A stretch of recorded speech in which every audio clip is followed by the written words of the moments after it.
என் பேர் மோகன். நான் சென்னையை சேர்ந்தவர். எனக்கு கிட்டத்தட்ட 46-47 வயதாகுது.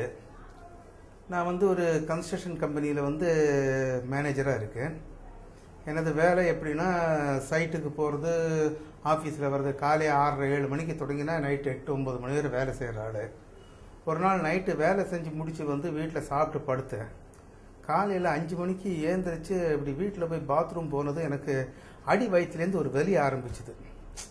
சரி, ரொம்ப வலிக்குதே வீட்டில் பையன் வைஃப் மனைவி எல்லாம் இருந்தாங்க. அவங்கள்ட்ட சொன்னேன், கொஞ்சம் ஏசியை போடு அப்படின்னு.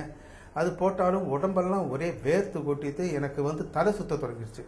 உடனே என் பையன் என்னை கூட்டிகிட்டு மருத்துவர்கிட்ட கொண்டு போனதோ அவர் சொன்னார், நீங்கள் உடனே விஜயா ஹாஸ்பிட்டலுக்கு கொண்டு போயிடுங்க, அங்கே கொண்டு போய் பாருங்க அப்படின்னாங்க. அங்கே போகும்போது எனக்கு சுயநினைவு ஒரு மாதிரி எல்லாம் போக தொடங்கியிருந்தது. உடனே அவங்கள என்னை அவசர சிகிச்சை பிரிவில் அட்மிஷன் பண்ணிடுறாங்க.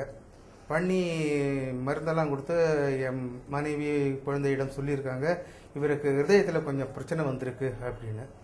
அப்புறம் ஒரு இன்ஜெக்ஷன்லாம் போட்டாங்க. மறுநாள் ஈவினிங் 3:30 மணிக்கு தான் எனக்கு நினைவு வந்தது.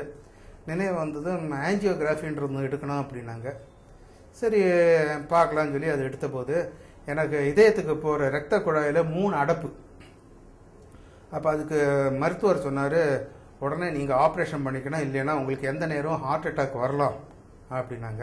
சரி, எவ்வளோ என்ன இதுன்னு பேசும்போது நான் என்னுடைய நண்பர்கள் குடும்பத்தில் அதை டிஸ்கஸ் பண்ணி உங்கள்கிட்ட சொல்கிறேன் அப்படின்னேன். அவர் சொன்னார், சரி எவ்வளோ சீக்கிரம் நீங்கள் அதை பண்ண முடியுமோ அதை பண்ணிவிடுங்க அப்படின்னாங்க. அப்புறம் எங்கள் குடும்ப மருத்துவர் நண்பர்கள்ட்ட எல்லாம் கேட்டப்போ அதை பண்ணிவிடு அப்படின்னாங்க. தீபாவளி முடித்து ஒரு நாள் நான் அந்த போய் டாக்டரை பார்த்து அது மருத்துவர் சொன்ன ஆலோசனைப்படி முதல்ல 1 மாதம் மருந்து சாப்பிட்டுட்டு இருந்தேன்.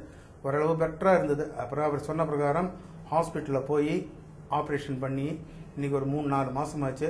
மருத்துவர் சொன்னபடியும் என் நண்பர்கள், என் மகன், என் மனைவி எல்லாம் சொன்னபடி அவங்க சொன்னதுக்கு எனக்கு மனசுக்கு நல்ல தைரியம் வந்துருச்சு. ஸோ மருத்துவர் சொல்கிறதும் நண்பர்கள் சொல்கிறதையும் நம்ம என்றைக்குமே மனசில் வாங்கி நல்லபடியாக இதையும் செய்யணும்.